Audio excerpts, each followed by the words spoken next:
Sinpo TV kembali hadir bersama saya Andi Rezaldi dalam Warta Parlemen selama sepekan. Jelang puasa komoditas pangan naik, DPR meminta pemerintah buat roadmap kedaulatan pangan.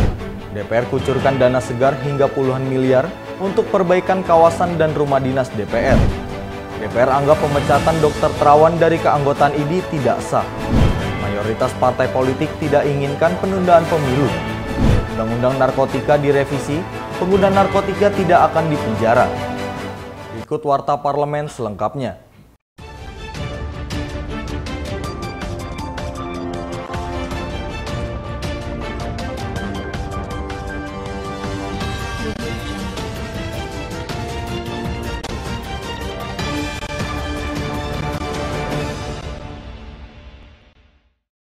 Harga bahan pokok menjelang Ramadan meningkat drastis. DPR pun menghimbau pemerintah untuk membuat perencanaan atau roadmap kedaulatan pangan.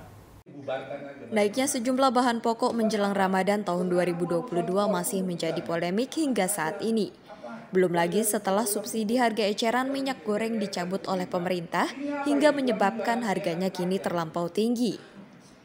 Merespon kenaikan harga bahan pokok, anggota Komisi 6 DPR RI fraksi Partai Keadilan Sejahtera, Nevi Zuwairina mengatakan, kelangkaan dan kenaikan harga sembako merupakan hal yang biasa terjadi menjelang Ramadan. Namun, ia menilai pemerintah seharusnya bisa mengantisipasi hal tersebut dari jauh-jauh hari, yakni dalam waktu 6 bulan sebelum Ramadan, sehingga harga sembako pun dapat stabil dan barang tidak mengalami kelangkaan. Nevi juga meminta pemerintah untuk mengatasi kenaikan harga sembako ini dengan memperhatikan tata niaga, rantai pasokan, serta distribusi pangan ke seluruh Indonesia. Tak hanya itu, menurutnya kelangkaan solar yang terjadi saat ini juga bisa menjadi salah satu penyebab harga sembako naik, lantaran pendistribusian dinilai menjadi terhambat. Dari day to day mereka harus perhatikan ya harga-harga di pasar-pasar ya, dari mulai pasar pasar induk ya, dan terus juga sampai ke pasar induk mereka harus perhatikan ya. Tata niaga tadi sudah kan diatur oleh Badan Pangan Nasional, rantai pasok, rantai distribusi, bagaimana penyebaran pangan kita ini sampai dari Sabang sampai Merauke. Apakah dengan adanya kelangkaan solar, kan mereka pakai minyak solar nih, pakai BBM solar ya, langka, nah terhenti ya. Kita udah dengar informasi truk yang tadinya jalan 4 kali sebulan ternyata hanya jadi 2 kali ya. Ini lagi-lagi nanti akhirnya langka lagi, mahal lagi pangan kita. Itu menjadi salah satu penyebab bisa, iya, kelangkaan solar bisa jadi penyebab naik harga pangan nanti di hilir ya, istilahnya di pasar-pasar tradisional gitu. Dari Jakarta, Sri Dewi Andayani, Davaris Kiano melaporkan untuk Sinpo TV. Analisis mengenai dampak lingkungan Ibu Kota Negara Nusantara menjadi salah satu hal yang diperhatikan DPR RI. Wakil Ketua Komisi 4 DPR Daniel Johan mengingatkan kepada pemerintah untuk serius terkait AMDAL IKN Nusantara. Proses pembangunan Ibu Kota Negara Nusantara di Kabupaten Penajam Pasir Utara, Kalimantan Timur akan dimulai pada tahun ini. Berbagai rancangan pembangunan IKN baru tersebut telah disiapkan dan dijelaskan dalam Undang-Undang Nomor 3 Tahun 2022 tentang IKN yang disahkan pada 15 Februari lalu. Berbagai aspek menjadi perhatian dalam pembangunan Ibu Kota Negara, salah satunya terkait analisis mengenai dampak lingkungan atau AMDAL. Wakil Ketua Komisi 4 DPR Daniel Johan mengingatkan kepada pemerintah untuk menganalisis AMDAL pembangunan Ibu Kota Negara Nusantara dengan baik dan sesuai dengan kapasitas lingkungan. Menurutnya hal tersebut perlu dilakukan agar proses pembangunan IKN tidak menyebabkan kerusakan lingkungan yang bisa menghambat proses pembangunan. Ya, justru yang itu kita pertanyakan, bahwa IKN kalau berjalan kita berharap bisa lancar tetapi tanpa menimbulkan bencana yang besar bagi Pulau Kalimantan termasuk secara nasional ya. Karena salah satu laporan yang kita terima sekarang ini misalkan Bukit Soeharto sudah terbelah tuh menjadi jalan aspal. Sementara Bukit Soeharto itu diperuntukkan untuk reservoir, menjaga air, sumber mata air bagi kebutuhan utama masyarakat Samarinda dan Balikpapan.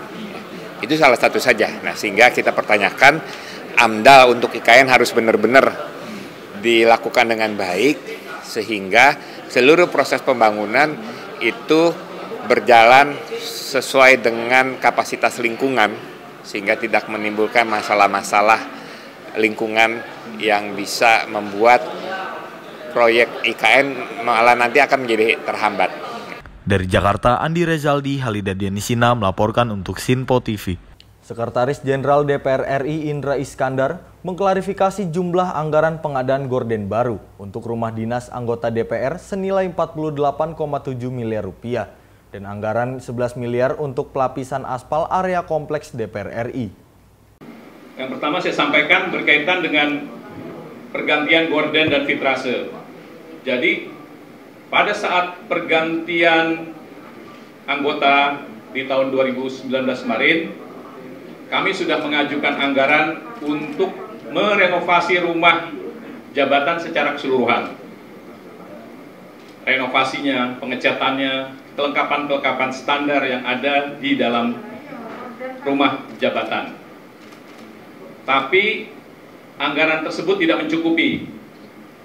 Pemerintah, Kementerian Keuangan hanya memberikan pagu sesuai dengan kebutuhan sebagian-sebagian kegiatan. Sehingga yang bisa dipenuhi hanya merenovasi rumah dalam arti melakukan pengecatan dan kebocoran-kebocoran serta sebagian furnitur standar, tempat tidur, sofa, ruang tamu sebagian. Nah, lalu apa kaitannya dengan gorden filtrase? Gorden filtrase ini diajukan semenjak 2009, 13 tahun lalu ya. 13 tahun lalu sampai sekarang nggak pernah ada, nggak pernah diganti. Sehingga kemarin di 2022 setelah anggaran yang tersedia, kami memasukkan komponen filtrase untuk penggantian rumah gorden-gorden anggota yang umurnya sudah lebih dari 13 tahun. Terakhir kali ada pengadaan gorden sebagian tuh di tahun 2009. Gitu ya. Nah, gorden ini kami lakukan dengan mekanisme lelang terbuka dan menekankan di dalam RKS sangat jelas, 2 kali saya rapat, adalah harus berazaskan kepentingan produksi dalam negeri. Itu ditegaskan dalam RKS-nya.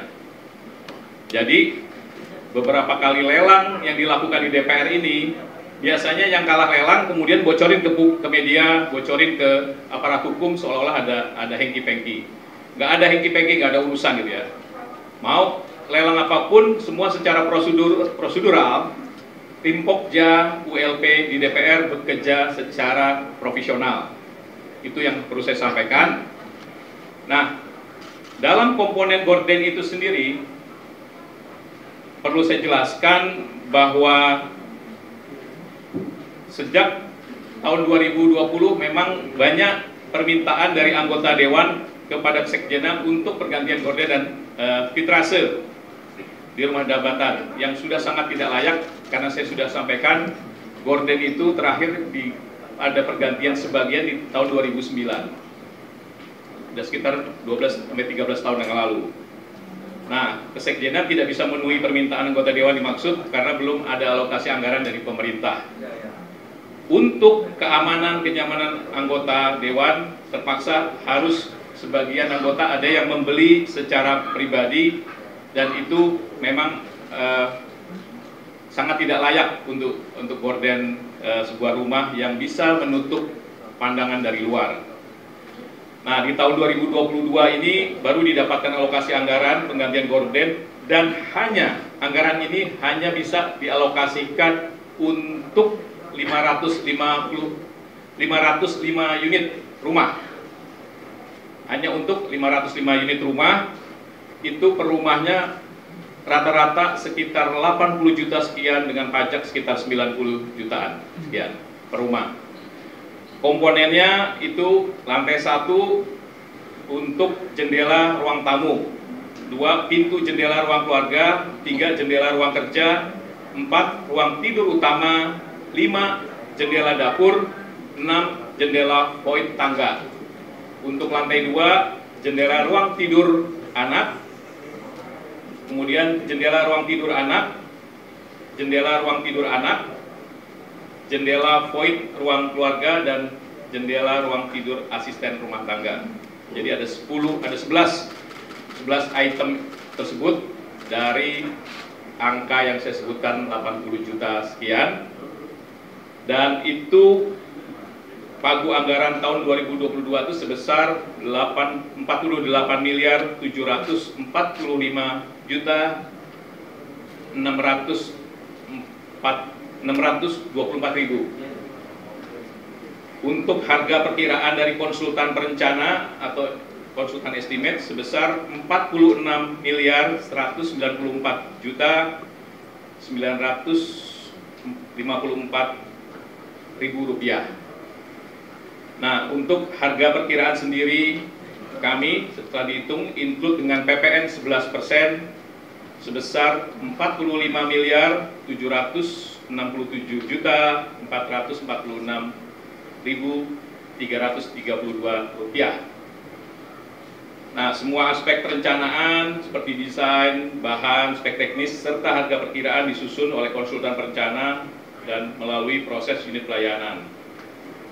Angka-angka tersebut muncul dari TOR yang diajukan di tahun 2021, kemudian dilakukan review oleh Inspektorat Utama DPR berdasarkan kelayakan harga pasar, dan review tersebut itulah yang dijadikan dasar kami untuk menyampaikan anggaran ke Kementerian Keuangan. Review dari Inspektorat itu sebagai syarat utama itu.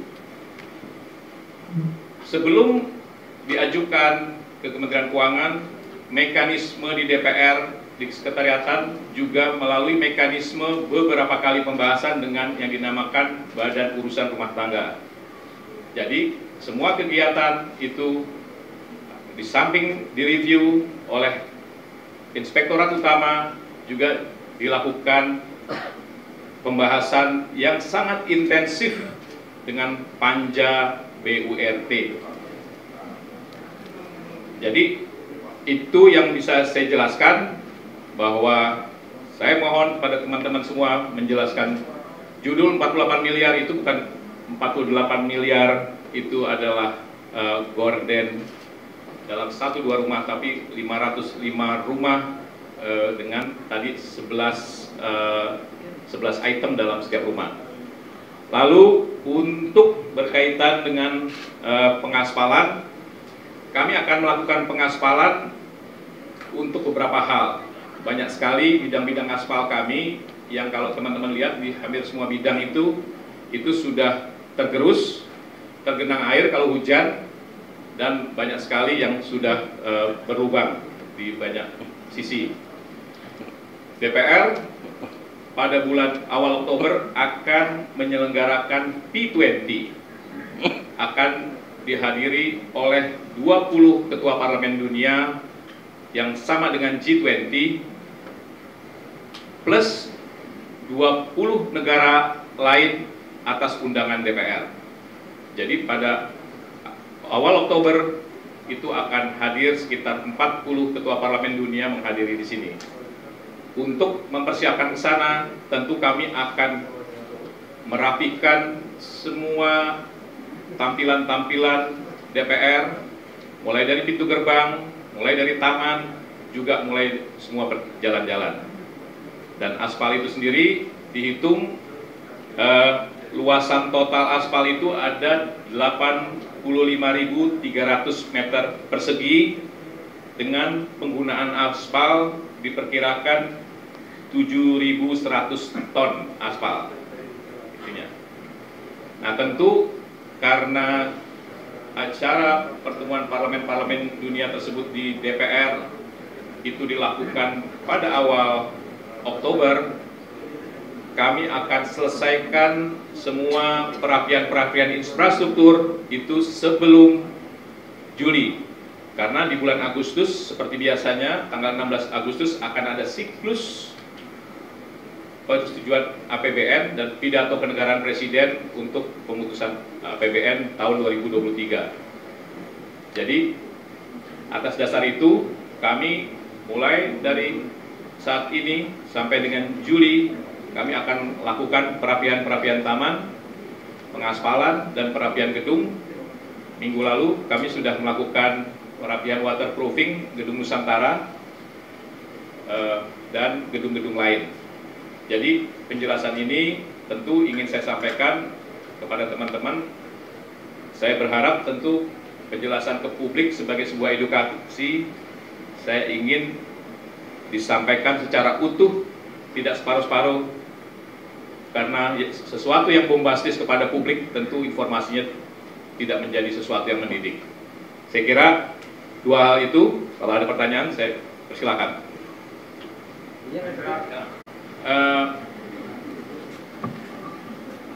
Gorden ini tetap sebagian akan kami kumpulkan, akan kami hapuskan mekanismenya.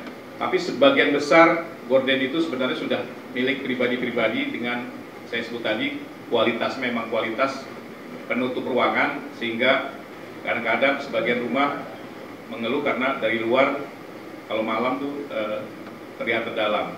Jadi sebenarnya yang disebut gorden milik BUMN negara itu tinggal sedikit ya, karena umurnya juga saya sampaikan tadi sudah hampir 13 tahun gorden-gorden tersebut. Kira itu. Bapak, saya izin, saya Nahda dari Detik mau bertanya terkait spek gorden ini jenisnya apa dan setiap rumah mendapatkan berapa meter Pak? Lalu apakah ini barang impor atau bukan? Lalu terkait, ini ada yang baru lagi Pak, terkait AC 3 miliar untuk rumah dinas di pada anggota DPR dan sarana olahraga, ini boleh klarifikasi sedikit Pak terkait hal ini? Terima kasih. Ya, di sini catatan saya hanya menyebutkan, saya nggak menyebutkan per meter, panjang per meter ya. Tadi saya sebutkan untuk lantai 1 ada 6 ruangan, untuk lantai 2 ada 5 ruangan, jadi ada 11 ruangan. Untuk speknya sangat jelas bahwa ini adalah wajib produk dalam negeri. Jadi ini pabrikan dalam negeri, itu sudah masuk dalam spek. Jadi siapapun yang mau ikut lelang silakan. Nanti semua data dukungnya tentu kami minta pabrikannya, penggunaan bahannya, contohnya. Karena sebenarnya lelang ini belum selesai prosesnya. Lelang ini masih berproses, diperkirakan akan ada unleashing tanggal 31 Maret. Satu. Kemudian yang berkaitan dengan sarana olahraga, kami memang memperbaiki semua sarana olahraga, baik tenis, futsal, badminton maupun alat gym, alat fitness, kami perbaiki untuk dipergunakan semua stakeholder yang ada di Senayan. Nanti akan diatur oleh Biro Pengelolaan Bangunan dan Wisma secara profesional, jadwal, waktu, dan lain sebagainya. Kemudian berkaitan dengan AC ya, ini juga AC perlu kami sampaikan semenjak renovasi rumah anggota Dewan 2 tahun lalu sampai sekarang anggarannya disediakan pemerintah tidak tercukupi, sehingga baru sekaranglah ruang keluarga dapat kami penuhi untuk pergantian AC-nya. AC yang lama masih ada, nanti akan kami hapuskan, tapi pada umumnya semua AC di ruang keluarga itu sudah tidak berfungsi secara baik karena umurnya sebenarnya sudah lebih dari 8 tahun rata-rata. Ada. Pak, ini Pak mau menegaskan aja soal biaya perbaikan pengaspalan itu 11 miliar, kan itu 11 miliar. Apakah itu untuk semua renovasi infrastruktur yang ada atau cuma untuk jalan aja Pak? Kan kata Bapak tadi DPR rencana memperbaiki semuanya dari gerbang sampai jam itu, apakah 11 miliar? 11 miliar hanya untuk aspal. Untuk aspal. Kalau totalnya berapa Pak untuk infrastruktur perbaikan itu semua Pak? Oh, masing-masing beda lah. Kalau yang taman misalnya bisa menunjukkan langsung hanya yang di bawah angka 200 juta, kita lakukan di bawah 200 juta. Taman-taman kan banyak spot-spot di DPR, taman yang perlu di-refresh. Di samping untuk persiapan pada acara 16 Agustus, pidato kenegaraan Presiden, itu juga nanti taman itu secara permanen untuk pada saat tamu negara di awal Oktober, pertemuan Parlemen 20 di sini, di kantor, semua akan kita perbaiki. Jadi kalau yang taman ini spotnya biasanya penunjukan langsung ya, karena sifatnya kecil-kecil gitu. Kalau totalnya belum ada sampai sekarang Pak, yang sudah dan akan dilakukan. Kalau yang taman semua masih dilakukan desain, dilakukan perencanaan, bagian-bagian mana saja yang akan dirubah dan bagian-bagian mana saja yang akan dipertahankan. Mungkin dalam minggu depan sudah selesai semua desainnya. Pak, Pak, tadi terkait gorden ini kan tadi kami sudah sempat dotok dengan Pak Dasko mengatakan bahwa dari rumah-rumah yang di Kalibata itu ada yang masih ada gordennya, ada yang udah nggak ada gordennya. Nah ini mau tanya dari Sekjen, itu tidak ada gorden itu karena apa Pak? Apakah karena mungkin diambil orang atau diambil oleh si anggota dewan atau mungkin gara-gara sudah tidak layak jadi tidak dipakai, itu bagaimana Pak? Ya, saya mungkin menegaskan kembali bahwa gordennya sebagian besar itu tidak ada, sebagian itu hilang dan dibuang karena memang sudah lapuk dan sangat tidak memadai. Saya nggak tega untuk menyampaikan itu seperti sudah 13 tahun itu sudah seperti kain pel sebenarnya. Jadi sebagian itu gorden sana memang sudah hilang dan nggak bisa dilacak karena kondisinya sudah sangat parah. Ada yang robek, ada yang ini karena untuk gorden-gorden tertentu untuk udara lembab itu banyak yang nggak tahan, kemudian robek, kemudian dibuang gitu ya. Hanya sebagian kecil yang masih ada yang dari kantor yang pengadaan 13 tahun lalu. Bapak ingin memastikan lagi untuk terkait anggaran 8,7 M untuk gorden itu per rumahnya dapat berapa juta Pak? Untuk 505 rumah. 505 rumah berarti satu rumahnya itu berapa juta? Sekitar 80 sekian dengan pajak, sekitar 90-an dengan PP pajak-pajak per rumah. Saya kira cukup ya teman-teman ya. Terima kasih. DPR RI melakukan pelapisan aspal untuk persiapan menyambut tamu delegasi pada bulan Juli mendatang. Begitu juga perbaikan gorden di rumah dinas dilakukan karena telah banyak yang rusak. Dewan Perwakilan Rakyat anggarkan pelapisan aspal sebesar 11 miliar. Sumber anggaran tersebut berasal dari APBN. Terkait hal itu, pimpinan DPR RI Sufmi Dasko Ahmad mengatakan pelapisan aspal dilakukan untuk persiapan menyambut delegasi pada bulan Juli mendatang. Demi menunjukkan kesan yang baik oleh para delegasi, revitalisasi kawasan DPR dirasa perlu untuk kenalkan identitas. Lebih luas terkait gorden yang dianggarkan hingga puluhan juta rupiah, Dasko juga sampaikan di setiap hunian dinas anggota DPR, kondisi gorden dalam keadaan rusak, maka perlu diganti dengan yang baru. Anggaran pelapisan aspal kok sampai 11 miliar, bagaimana sih? Oke, yang pertama ini diusulkan oleh Kesekjenan tapi sudah lama. Ini jalan di DPR ini sudah berkali-kali ulang dilapis, tapi kemudian akhirnya diputuskan harus diaspal secara keseluruhan. Karena nanti pada bulan Juli ada delegasi sekitar 38 atau 40 negara yang akan datang ke DPR. Tentunya kita tidak ingin kesan terhadap parlemen kita ini juga kurang baik. Dengan kemudian, ya bisa lihat sendiri wartawan ini nanti ini aspal-aspal ini bagaimana itu. Kalau untuk gorden yang 40 sekian itu? Nah, gorden itu dari 2015 sampai dengan sekarang, rumah dinas itu belum pernah diganti. Jadi gorden itu ada yang masih ada yang tidak ada. Nah, karena anggaran yang tidak mencukupi kemarin-kemarin itu, sehingga kemudian diputuskan pada tahun ini diganti dengan lelang yang terbuka, itu pun dengan atas usulan Sekretariat Jenderal DPR yang menerima keluhan anggota bukan cuma periode ini tapi dari yang lalu, demikian.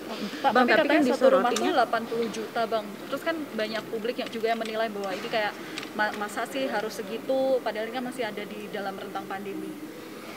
Ya rumahnya lihat aja tuh, gordennya udah banyak yang nggak ada. Tapi mengenai masalah spek dan lain-lain kita nggak ikut campur ya nanti. Karena itu 80 juta itu udah termasuk pajak dan lain-lain kalau menurutnya. Tapi kan nggak ditempatin Bang rumahnya itu sama anggota kebanyakan, makanya ini jadi bisa juga. Prosentase antara yang tidak menempati dengan tidak ditempati saya rasa lebih banyak yang ditempati. Karena ini kan banyak yang dari daerah, kita udah cek itu. Dari Jakarta, tim Sinpo TV melaporkan. DPR bersama pemerintah sepakat untuk merevisi Undang-Undang Nomor 35 Tahun 2009 tentang narkotika. Menteri Hukum dan HAM Yasona Lauli mengungkapkan revisi diperlukan guna mengatasi permasalahan overcapacity lapas di Indonesia. Komisi 3 DPR melaksanakan rapat kerja bersama Kementerian Hukum dan HAM dan jajaran Kementerian PAN-RB serta jajaran Kementerian Kesehatan pada 31 Maret 2022. Dalam raker tersebut, Komisi 3 DPR menyetujui rancangan Undang-Undang Perubahan kedua atas Undang-Undang Nomor 35 Tahun 2009 tentang narkotika. Menteri Hukum dan HAM Yasona Lauli menginginkan para penyalahguna narkoba agar mendapatkan rehabilitasi saja. Hal tersebut akan diatur dalam RUU Perubahan kedua Undang-Undang Nomor 35 Tahun 2009. Dirinya mengungkapkan, selama ini para penyalahguna narkoba mendapatkan hukuman penjara dengan dijerat sebagai pengedar dan kurir narkoba. Menurutnya, membangun lembaga pemasyarakatan tidak dapat menjadi solusi dalam menyelesaikan masalah overcapacity. Dirinya mengatakan saat ini tingkat penyalahgunaan narkotika di Indonesia masih terbilang cukup tinggi. Kita harapkan dengan banyaknya yang kalau pecandu-pecandu ini tidak dimasukin ke dalam kan akan mengurangi, ketimbang dia dibuat itu lebih bagus direhabilitasi, dikirim ke orang tua dan wajib, kalau tidak baru di ini misalnya. Jadi pasti ada turunan berikutnya daripada ketentuan yang ada nanti kita buat, dan tentunya tidak sembarangan, itu kan harus melalui assessment supaya jangan ada permainan lah dalam menentukan itu. Selama ini kan sangat tricky sekali, orang kadang sebenarnya pengguna dibandarkan atau dikurirkan masuk. Hukuman lama tidak dapat remisi lagi sebelum revisi PP. Nah, ini membuat di dalam itu menjadi membludak. Jadi ibarat masuk besar, efek tutup botol. Masuk besar, yang keluarnya kecil. Ya berapa aja uang kita juga bangun lapas tidak akan mampu. Apalagi sekarang tingkat kecanduannya sangat makin tinggi kan. Oke. Memastikan saja Pak, berarti tidak hanya rehabilitasi tapi hukuman juga tetap ada nantinya. Oh tetap, itu pasti, bukan, tapi kepada bandar, kepada kurir, iya harus dibedakan gitu. Dijelaskan, Komisi 3 DPR telah membentuk panitia kerja terkait RUU Perubahan kedua atas Undang-Undang Nomor 35 Tahun 2009 tentang narkotika dengan dipimpin oleh Wakil Ketua Komisi 3 DPR Pangeran Hairul Saleh. Dari Jakarta, Andi Rezaldi, Depananda melaporkan untuk Sinpo TV. Pemecatan mantan Menteri Kesehatan Terawan Agus Putranto sebagai anggota Ikatan Dokter Indonesia dinilai tidak sah dan berbahaya bagi masa depan dunia kedokteran di Indonesia. Pemecatan mantan Menteri Kesehatan Terawan Agus Putranto sebagai anggota Ikatan Dokter Indonesia dinilai tidak sah dan berbahaya bagi masa depan dunia kedokteran di Indonesia. Hal tersebut dikatakan pimpinan DPR RI Sufmi Dasko Ahmad kepada wartawan di Gedung Nusantara 3, Kompleks Parlemen Senayan, Jakarta. Dirinya mengatakan bahwa pihaknya menemukan sejumlah kejanggalan dalam pemecatan tersebut. Pertama, keputusan tersebut bukan keputusan, namun sebatas rekomendasi dari Majelis Kehormatan Etik Kedokteran. Kedua, rekomendasi tersebut disampaikan PBID menurut Dasko kepengurusan ID yang baru belum dilantik dan pengurus yang lama saat ini sudah demisioner. Terkait hal itu, Ketua Harian Partai Gerindra itu meminta kepolisian untuk mengusut pihak yang menyampaikan rekomendasi tersebut. Pasalnya, tindakan yang dilakukan sudah membuat kegaduhan di tengah masyarakat. Dirinya juga meminta Menteri Kesehatan untuk mengatensi dan mengkaji rekomendasi yang dikeluarkan oleh MKEKID, terutama dari aspek hukum dan peraturan perundang-undangan. Dasko juga meminta Menkes untuk memfasilitasi pertemuan antara PBID dan Dokter Terawan. Dasko juga akan berkomunikasi dengan Komisi Teknis, yakni Komisi 9 DPR RI, untuk melakukan kajian yang komprehensif. Ini menurut saya sangat berbahaya bagi dunia kedokteran. Tetapi saya sudah pelajari dengan seksama soal pemecatan ini. Setelah saya pelajari, bisa kita nyatakan bahwa pemecatan ini tidak sah. Yang pertama itu baru rekomendasi dari Majelis Etik Kedokteran ID. Yang kedua, hasil rekomendasi itu harus dieksekusi oleh PBID. Nah, sementara pengurus yang lama sudah demisioner, yang baru belum dilantik. Nah, lalu kemudian itu kemudian dibacakan di forum muktamar oleh perangkat yang tidak jelas, sehingga kemudian menimbulkan kegaduhan. Nah, saya yakin dan percaya bahwa Menteri Kesehatan dapat memfasilitasi ini kepada pengurus PBID yang baru. Karena saya lihat juga pengurus PBID yang baru itu kemungkinan besar bisa mengakomodir atau kemudian bisa melakukan komunikasi dengan baik yang kemudian nanti akan difasilitasi oleh Kementerian Kesehatan, oleh Menteri Kesehatan. Yang kedua yang tidak kalah penting, karena ini sudah terjadi gaduh, saya akan minta kepada pihak kepolisian untuk menyelidiki oknum yang membuat kegaduhan ini dan diproses secara hukum. Karena kejadian-kejadian seperti ini tidak boleh terulang, di mana hal-hal yang seharusnya dilakukan oleh sebuah organisasi dilakukan oleh orang per orang. Demikian. Tapi kalau DPR kapan ya Pak kira-kira mau memanggil dari ID untuk meminta kejelasan? Ya saya pikir saya akan serahkan ke komisi teknis, ke komisi 9, apakah itu perlu dipanggil atau tidak perlu dipanggil. Tapi yang penting sebagai komisi terkait, kita nanti akan minta betul kepada komisi 9 untuk melakukan kajian yang komprehensif terhadap undang-undang praktek kedokteran dan undang-undang pendidikan kedokteran. Nah sehingga nanti kita akan lihat sebuah organisasi seperti ini bagaimana kedudukannya di situ.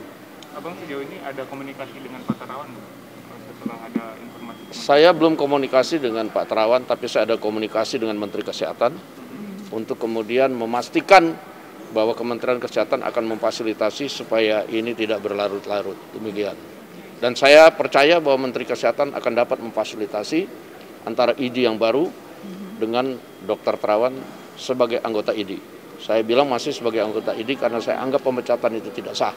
Dari Jakarta, tim Sinpo TV melaporkan. Ketua Komisi 9 DPR RI Feli Estelita Runtuwene memastikan pihaknya akan memanggil Ikatan Dokter Indonesia dan mantan Menteri Kesehatan Terawan Agus Putranto. Ketua Komisi 9 DPR RI Feli Estelita tegaskan pencopotan mantan Menteri Kesehatan Terawan Agus Putranto dari keanggotaan ID dinilai tidak sah karena tidak sesuai dengan Undang-Undang Praktik Kedokteran. Menurut Feli, pencopotan itu tidak sah lantaran belum ada penjelasan konkret mengenai kesalahan kode etik yang dilakukan oleh Terawan, hingga mengancam dirinya tak bisa lagi menjadi seorang dokter. Di sisi lain, Feli pun menegaskan pihaknya akan memanggil kepengurusan besar ID dan mantan Menteri Kesehatan guna mengkaji ulang aturan perundang-undangan tentang praktik dan pendidikan kedokteran. Menurutnya, aturan tersebut dapat berpotensi diubah jika hukum yang ada tidak bisa memayungi para dokter secara adil. Karena kita tahu bahwa Dr. Terawan kemarin itu 2015 kalau tidak salah dia mendapatkan penghargaan kan. Mendapatkan penghargaan dia angkat sebagai Ketua Dokter Militer Dunia. Ketua Dokter Militer Dunia yang memimpin para dokter dari 114 negara. Ini sesuatu kan tidak mungkin kalau dia nggak ada apa-apa kemudian mau diangkat oleh 114 negara gitu. Persetujuan dari 114 negara. Dan saat ini dia ini sebagai ketua dewan kehormatan Ikatan Dokter Militer Dunia. Saat ini ada apa sebetulnya? Sebetulnya kalau kita bicara masalah etika ya, marilah kalau ada kesalahan kita berikan bimbingan ya. Bukan serta-merta menghebohkan dengan pemecatan. Ini kan ada kaitannya dengan undang-undang praktik ya, dengan undang-undang pendidikan dokter. Nah mungkin apa yang sudah disampaikan juga oleh pimpinan kami, kan kita lihat pimpinan DPR juga sudah menyampaikan ya, menyangkut pemecatan Dr. Terawan. Dan ini menjadi contoh.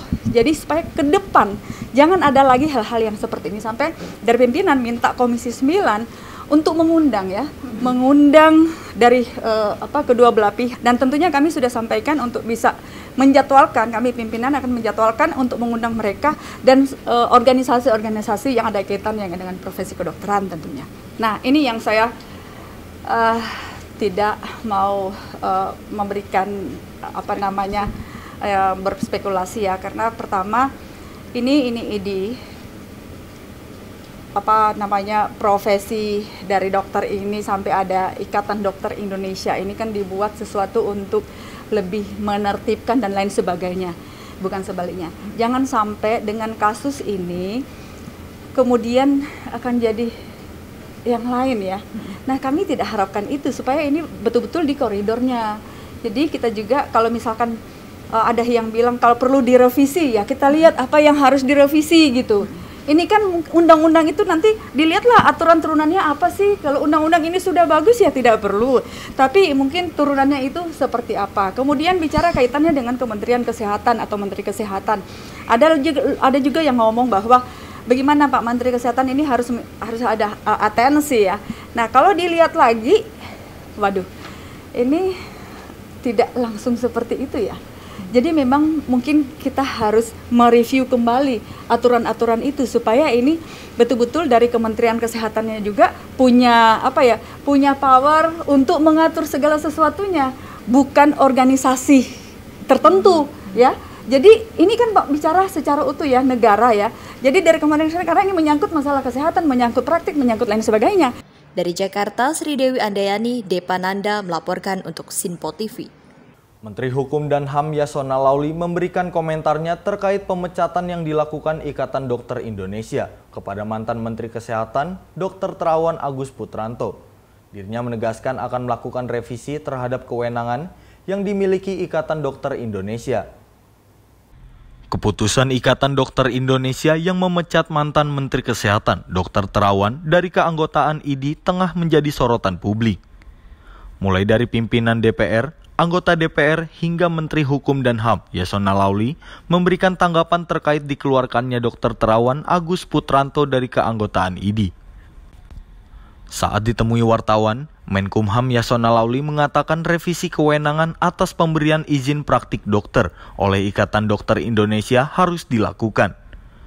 Menurutnya pemecatan yang dilakukan kepada mantan Menteri Kesehatan itu tidak relevan dengan jumlah pasien Dr. Terawan yang mengaku puas dengan kinerja dan terobosannya dalam dunia medis. Yasona menuturkan, sebaiknya Ikatan Dokter Indonesia lebih fokus kepada pemanfaatan SDM kedokteran di Indonesia yang dinilai masih sulit mendapatkan izin praktik dibandingkan dengan sistem yang ada di luar negeri. Pasca keputusan IDI itu, saya kira perlulah izin praktek itu menjadi domain negara saja, ketimbang dikasih kepada rekomendasi satu organisasi profesi. Bahwa ada organisasi profesi adalah organisasi yang menjalankan bagaimana penguatan dokter. Ya, ini yang lebih saya kira arahnya. Saya kira menurut saya ya, IDI lebih bagus konsentrasi dalam itu, penguatan dokter, perbaikan. Sekarang banyak sekali orang yang lebih banyak berobat di Sumatera Utara misalnya mengapa orang lebih senang berobat ke Pineng?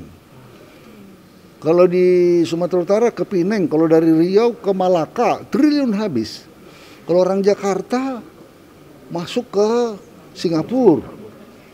Iya kan, padahal S1-nya dokter-dokter itu, apalagi yang dari Malaysia, itu kebanyakan dari kita S1-nya. Nah ini S2 di luar atau spesialis sangat sulit juga berpraktek di sini. Ya tolong loh, itu yang lebih baik. Sehingga banyak SDM kita, ada dokter tamatan Rusia saya yang tahu, tamatan Rusia saking sulitnya, dipersulit atau akhirnya jadi bukan kerja di tempat dokter, dia bekerja di perusahaan farmasi. Padahal dia dokter, padahal kita butuh dokter. Nah, ini tolong itulah, ya kan? Saran kami dan saya mendapat support cukup banyak dan saya berbicara dengan banyak pihak. Saya kira memang revisi ini perlu. Undang-undang praktek kedokteran, undang-undang pendidikan kedokteran kami akan review lagi untuk kita satukan nanti supaya lebih baik penataannya, ya itu. Soal dalam kasus Terawan misalnya, 40.000 orang yang sudah berobat sama dia, lebih. Tadi saya kebetulan ketemu dengan seorang dokter, dia bilang 40.000. Kalau itu tidak benar, tentunya kan orang-orang ini tidak akan bicara untuk manfaat-manfaat. Orang mengalami pengalaman-pengalaman empirik, perbaikan-perbaikan empirik dalam dirinya, sehingga diberitahu. Itu menjadi kampanye tersendiri. Nah. Sebelumnya, Majelis Kehormatan Kode Etik Kedokteran merekomendasikan pemecatan Dr. Terawan kepada Ikatan Dokter Indonesia. Tak hanya memecatnya sebagai anggota keorganisasian, Ikatan Dokter Indonesia juga mencabut izin praktik mantan Menteri Kesehatan itu. Dari Jakarta, Andi Rezaldi, Depananda melaporkan untuk Sinpo TV. Isu perpanjangan masa jabatan presiden hingga usulan penundaan pemilu saat ini sudah mulai melandai. Anggota DPD RI Jimli Asidik mengatakan mayoritas partai politik tidak menginginkan hal tersebut terjadi. Perpanjangan masa jabatan presiden atau penundaan pemilu mendapatkan banyak penolakan dari berbagai pihak. Penolakan tersebut juga datang dari anggota DPD RI Jimli Asidik. Dirinya mengatakan Presiden Joko Widodo pun menolak usulan penundaan pemilu yang disuarakan sejumlah ketua umum partai politik itu. Menurutnya, publik jangan larut dalam isu perpanjangan masa jabatan maupun penundaan pemilu yang dinilai akan hilang begitu saja. Dirinya menilai mayoritas partai politik di Indonesia tidak menginginkan hal itu terjadi. Ia meyakini seluruh partai politik sedang melakukan evaluasi mandiri, termasuk partai yang sebelumnya menyuarakan perpanjangan masa jabatan dan penundaan pemilu. Jimli mengatakan bahwa Partai Golkar dan PAN sudah menyadari bahwa hal tersebut akan merugikan partainya. Dirinya sempat menyebut dari semua partai politik hanya Partai PKB yang dinilai nyeleneh dan menunggangi isu penundaan pemilu ini. Presiden Jokowi sendiri sejak awal nggak mau dan juga merasa tertampar mukanya dan sudah tahu bahwa ini akan menjerumuskan dia, dan itu benar. Kita harus dukung sikapnya, ya. Jadi, nah, oleh karena itu saya anggap ini adalah wacana politik. Jadi jangan hanya larut kepada isu tunda pemilu, perpanjangan masa jabatan yang menurut saya nih ini sudah akan berakhir karena partai-partai semuanya udah bilang tidak. DPD bilang tidak, berarti tidak mungkin ada perubahan konstitusi. Ya, saya yakin ya semua partai sekarang ini sudah mulai evaluasi diri, termasuk Golkar, termasuk PAN gitu ya. Ya malah bagi PAN sebetulnya ini kiri kanan negatif jadinya, gitu kan? Dari kanan negatif, jadi nggak berguna, merugikan bagi dia. Golkar juga merugikan. Nah, cuma ini PKB saya rasa tidak apa-apa juga sih. Ada satu yang nyeleneh gitu. Ya ini kan muridnya Gus Dur soalnya. Ya kan? Kalau Muhaimin ini dia malah tunggang ini karena masih banyak orang berpikir soal 3 periode ini. Nah, jadi tidak apa-apa juga. Biarin aja. Tapi tidak akan dan tidak mungkin serta tidak boleh. Nah, itu tadi yang saya bilang. Baik untuk tunda pemilu maupun perpanjangan masa jabatan. Dari Jakarta, Andi Rezaldi, Ronald Tambunan melaporkan untuk Sinpo TV. Menteri Investasi Bahlil Lahadalia berbicara kembali mengenai usulan penundaan pemilu 2024. Bahlil mengatakan pembahasan penundaan pemilu bukanlah sesuatu yang haram untuk dibahas, serta dinilai wajar untuk disampaikan. Kembali bicara mengenai penundaan pemilu, Menteri Investasi Bahlil Lahadalia menuturkan bahwa suatu pemikiran yang membangun bangsa dinilai wajar-wajar saja disampaikan. Hal tersebut tentunya juga harus diselesaikan terlebih dahulu melalui proses pengkajian yang sesuai dengan aturan hukum di Parlemen DPR RI. Selain itu, Bahlil pun menuturkan penundaan pemilu tersebut dinilai dapat memberikan dampak positif bagi investasi. Tentunya hal itu harus dilakukan sesuai dengan mekanisme dan aturan tata kelola negara. Ini kan parlemen, ini kan lembaga demokrasi. Orang mau cerita apa aja boleh, termasuk penundaan pemilu. Jadi jangan diharamkan barang yang tidak haram gitu. Menurut saya adalah sesuatu pemikiran yang konstruktif untuk kebaikan rakyat bangsa dan negara, termasuk penundaan pemilu, itu sesuatu hal yang wajar-wajar saja. Tinggal bagaimana proses di parlemen, bagaimana boleh atau tidak, monggo diselesaikan di sini. Ya, yang penting jangan meminta memisahkan diri dari Republik Indonesia aja. Saya pikir kalau dari sisi investasi, pengusaha itu kan membutuhkan kepastian, stabilitas politik. Nah, kalau wacana penundaan ini bisa dilakukan secara komprehensif dan sesuai dengan mekanisme dan undang-undang, dalam pandangan saya itu akan bagus untuk investasi. Dalam pandangan saya. Tapi selama memenuhi kaidah aturan sesuai dengan undang-undang dan mekanisme tata kelola negara, ya. Dari Jakarta, Sri Dewi Andayani, Halida Dianisina melaporkan untuk Sinpo TV. Demikian Warta Parlemen sepekan kali ini, tetap saksikan berita terkini di Sinpo TV, Sinpo ID dan media sosial Sinpo lainnya. Saya Andi Rezaldi dan kru yang bertugas pamit undur diri, selamat berakhir pekan dan sampai jumpa.